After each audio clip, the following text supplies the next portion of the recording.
Muy buenas noches, amados ministros y ministras del Señor. Quiero hablarles de el tabernáculo. Es un tema bien interesante y aunque no me pienso extender demasiado, ya que es un tema fundamental, crucial para el entendimiento y la comprensión de todas las Escrituras, porque el tabernáculo representa a Cristo.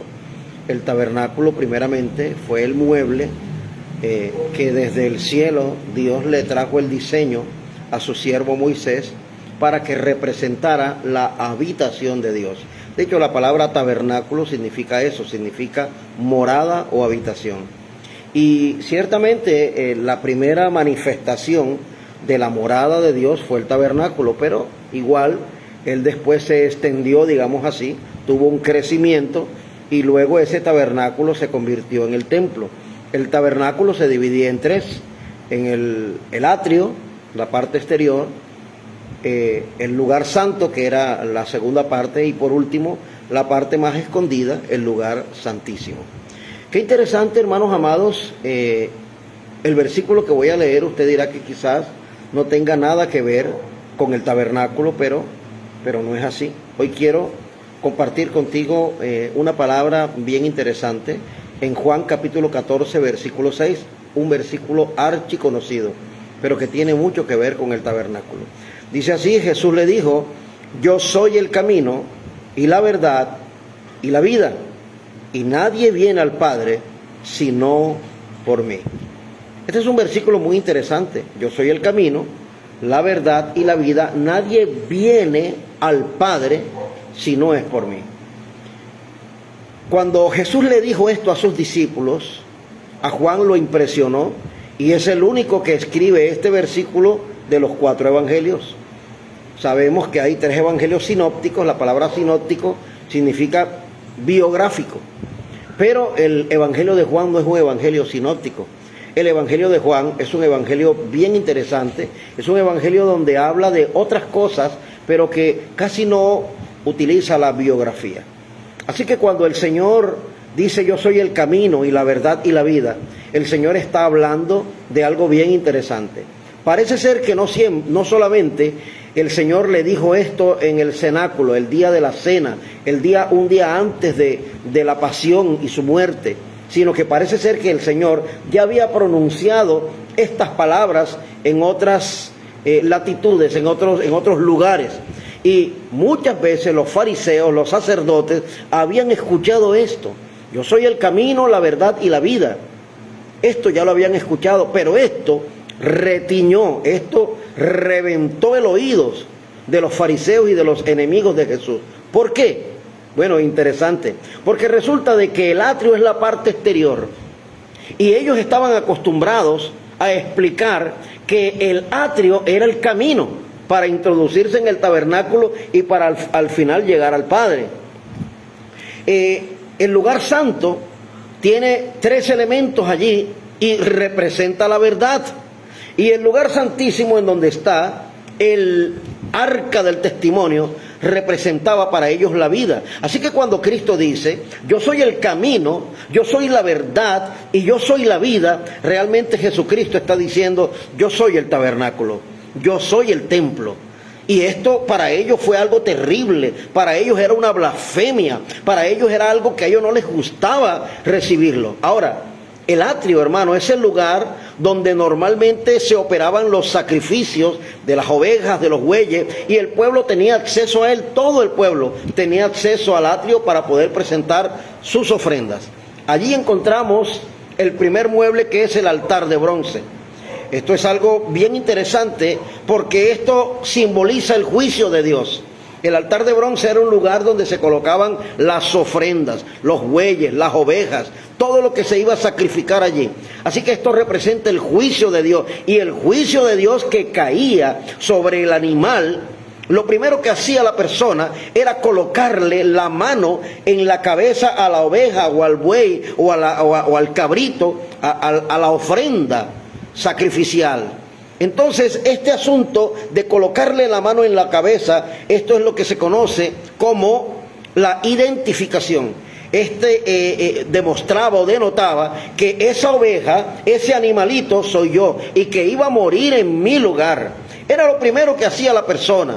Y entonces cuando le quitaban la cabeza, lo degollaban y él derramaba su sangre, estaba representando el juicio de Dios a causa del pecado en ese animal por mis pecados, por lo que yo había hecho. Así que eso era el juicio de Dios, representa el altar de bronce. Era el primer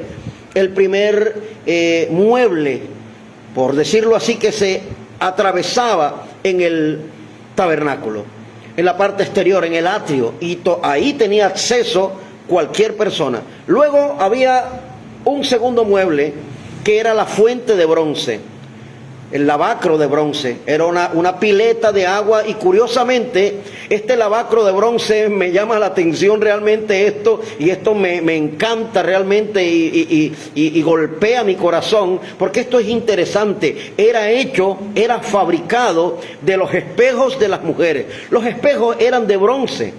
Y el bronce, cuando está sin pulir, el bronce es áspero, es feo, es totalmente oscuro. Pero cuando el bronce es bruñido, el bronce ha pasado por una sedimentación, por un pulimiento, que es extraordinario. El bronce bruñido puede llegar a ser pero tan brillante y tan refulgente como un espejo. Y los espejos de las mujeres eran hechos de bronce. Así que qué interesante es que las mujeres se despojaron de su vanidad, se despojaron de su gloria, porque no hay cosa más gloriosa que una mujer mirarse en el espejo y sentir que está hermosa, sentir que se está arreglando. Ellas se despojaron de todo esto para poder fabricar la fuente de bronce. Qué interesante es todo esto, qué simbología tan extraordinaria, que nosotros seamos como estas mujeres, que tengamos que despojarnos de lo que nos gusta, de lo que nos agrada, para que el tabernáculo de Dios, el cuerpo de Cristo, el templo de Cristo, el templo de Dios se pueda construir y se pueda establecer aquí en la tierra. Tenemos que entregar lo más precioso de nuestra vida. Hermano, el Señor derramó hasta la última gota de su sangre. Nosotros a veces no queremos derramar ni siquiera una gota de sudor. Y bueno, viene el primer velo y la persona entraba al segundo. Por eso se dice que este era el camino. Hermanos, si la persona no ha pasado por la fuente, el altar de bronce que representa la cruz de Cristo, pues no puede seguir. El camino, aleluya, es el altar de bronce. Por eso Cristo dijo: yo soy el camino. Pero hay que continuar. Y Cristo dijo: yo soy la verdad. En el lugar santo, que era la segunda parte, que era ya propiamente el tabernáculo, encontramos 3 muebles. A mano derecha está la mesa de los panes de la proposición. Era de madera de acacia recubierta de oro. Qué maravilloso todo esto. Y había 12 panes. 12 es número de gobierno. Pero esto representa también a Cristo, porque Cristo dijo: yo soy el pan de vida. Cristo es el pan de vida, Cristo es nuestro alimento. Cristo dijo: el que no come mi carne ni bebe mi sangre no puede tener parte en mí. Los discípulos escucharon y dijeron: wow, esto es una dura palabra. ¿Quién la podrá recibir? Y el Señor le dijo a sus discípulos: ¿ustedes también quieren irse? Pedro dijo: no, Señor, solamente tú tienes palabras de vida eterna. Vamos a continuar contigo. Era una dura palabra. Ellos no entendían el significado espiritual de esta palabra tan extraordinaria de Jesús como nuestro alimento, como el pan de vida, como el árbol de la vida. Cuando yo como el árbol de la vida, vivo. Cuando como el árbol de la ciencia del bien y del mal, sé, pero también muero, porque el conocimiento te envanece. En la parte izquierda voy a encontrar el candelero de oro. El candelero de oro era una caña central con 3 brazos a la derecha y 3 brazos a la izquierda. La caña central era hueca y los 3 brazos también. Qué interesante todo esto, porque la caña central sostenía los 6 brazos. Esto habla de Cristo, hermano. Cristo sosteniendo al número 6 brazos. El número 6 representa al hombre caído. Por eso en el libro de Apocalipsis encontramos el 666 como el número de la bestia, como el número del hombre de pecado. Así que qué interesante, Cristo sostiene los 6 brazos y sostiene al hombre caído. Ahora, era una caña central hueca, pero tenía 2 elementos por dentro. Tenía aceite, que representa al Espíritu Santo, y también tenía el pábilo, que era hecho de juncos, de vegetales, que era la mecha. para encender. Hermano amado, cuando la mecha, una de las lámparas, había 7 lámparas arriba, se apagaba, el sacerdote agarraba el despabiladero, sacaba la mecha y cortaba lo quemado. Muchas veces, hermano, nosotros perdemos el fuego de Dios. Muchas veces nuestra mecha, que habla de nuestras características humanas, que habla de nuestra humanidad, se quema. Y entonces ya no produce fuego, ya no estamos en el fuego, sino que produce humo. Y el humo produce 2 cosas: irrita la vista, irrita la visión. Cuando no estamos en el fuego de Dios, sino que estamos en el humo, y humo representa la fachada, humo representa la imagen, y a Dios no le interesa la imagen. Mucha gente guarda su imagen. Imagen es lo que la gente cree que soy, pero integridad es lo que yo realmente soy. Así que, amados hermanos, qué interesante es todo esto. Allí estaba el candelero de oro. El candelero de oro se quemaba. Hermano, no andes en el humo si puedes andar en el fuego. Él cortaba la parte quemada, y muchas veces Dios tiene que venir a cortar lo quemado. Tiene que venir a cortar lo que no está en fuego. Porque número 1, produce irritación en los ojos. Y número 2, esto habla de visión. Y número 2, produce irritación en nuestra nariz. Y la nariz habla de olfato y habla de discernimiento espiritual. Hermano, muchas veces nosotros queremos aparentar. Incluso somos a veces hasta ministros del altar. Nos montamos en un altar a predicar y de repente queremos figurar. Hermano, cuando alguien quiere aparecer, cuando alguien quiere recibir el aplauso del hombre y no el aplauso de Dios, es porque quiere figurar en su ser natural. Y déjeme decirle, hermano, que cuando alguien quiere figurar, cuando alguien quiere aparecer, es porque el pábilo está quemado. Y si el pábilo está quemado y no está encendido, entonces se ve el pábilo acá apagado. En cambio, cuando el pábilo está encendido, se ve el fuego y no el pábilo.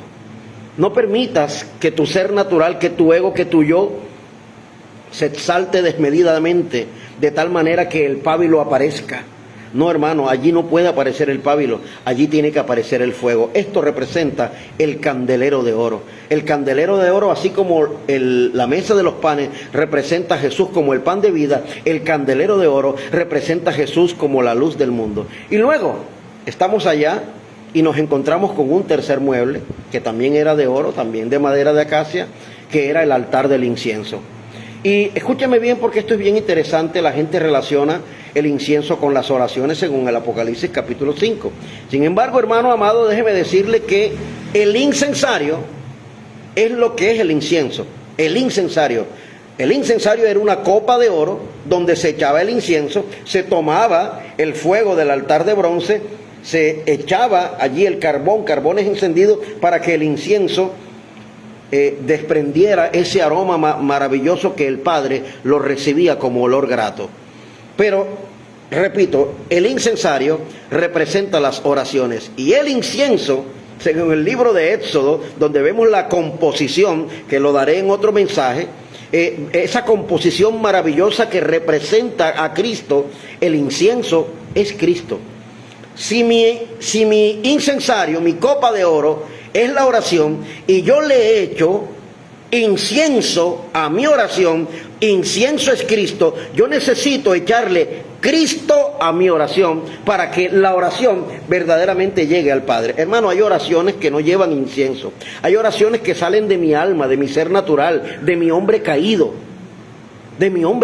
hermano. Y si esa oración no lleva a Cristo, hermano, no sube del techo. Esa oración no llega al Padre. Mi oración, que es mi copa de oro, mi incensario, debe tener incienso para que pueda llegar delante del Padre. ¡Qué maravilloso! En otros estudios o por mi canal de YouTube estaré ampliando este tema. Y déjame decirte esto. Ahora había un velo. Y ese velo, aleluya, tuvo que partirse. Hermano, había 3 entradas, había 4 columnas y había 3 entradas. Una entrada por cada parte de la Trinidad. La Trinidad, el Padre, el Hijo y el Espíritu Santo. ¿Y cuál parte del velo se rompió?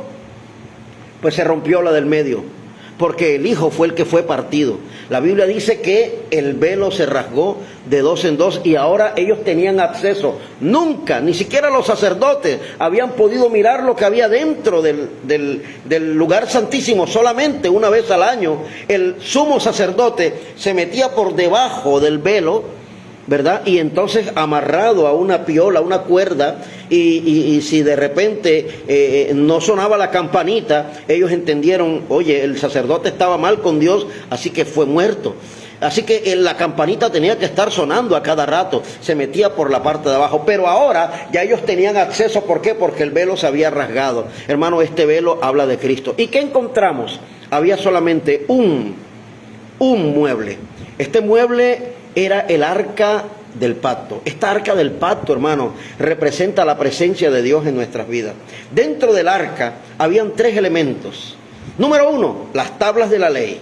Gloria a Dios, porque la ley es maravillosa, la ley es eterna, la ley es la palabra de Dios, la ley es lo que debemos cumplir, son los preceptos de Dios.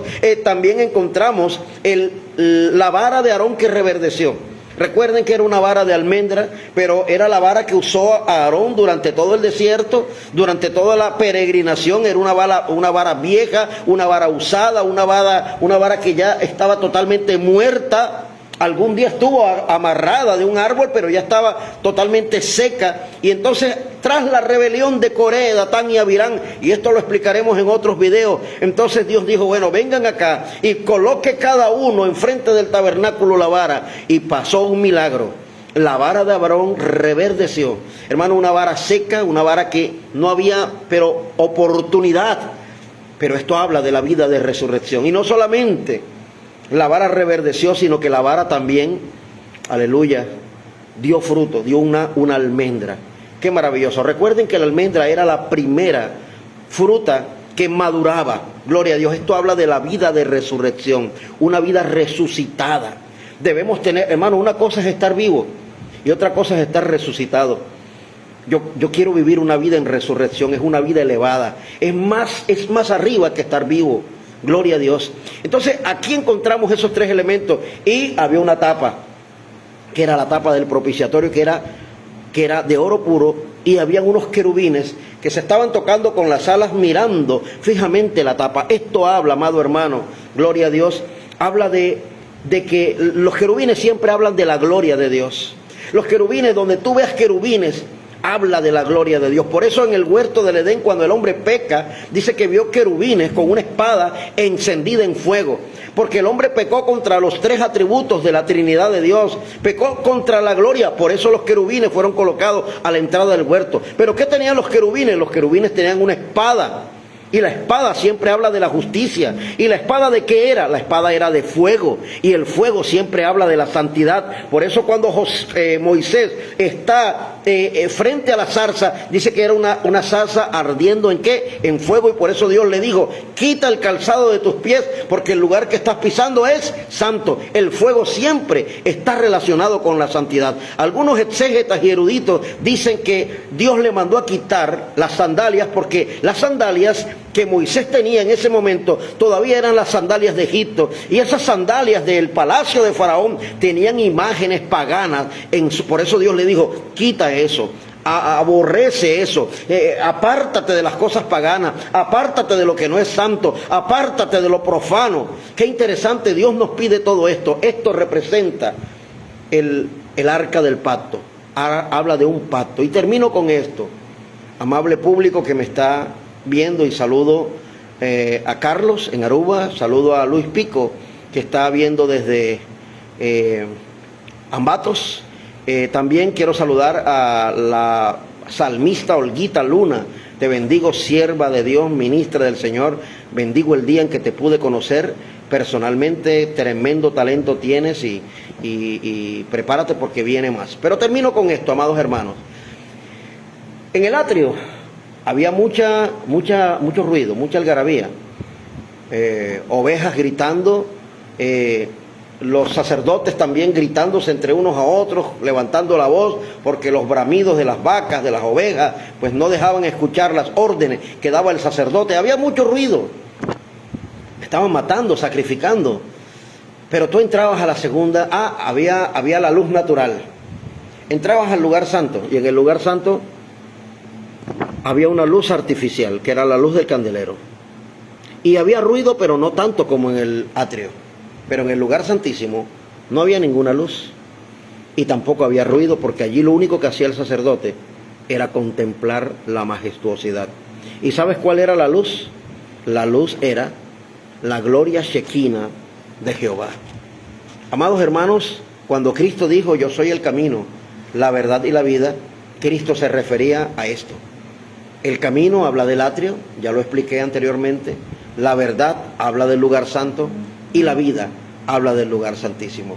Cristo es el camino, Cristo es la verdad y Cristo es la vida.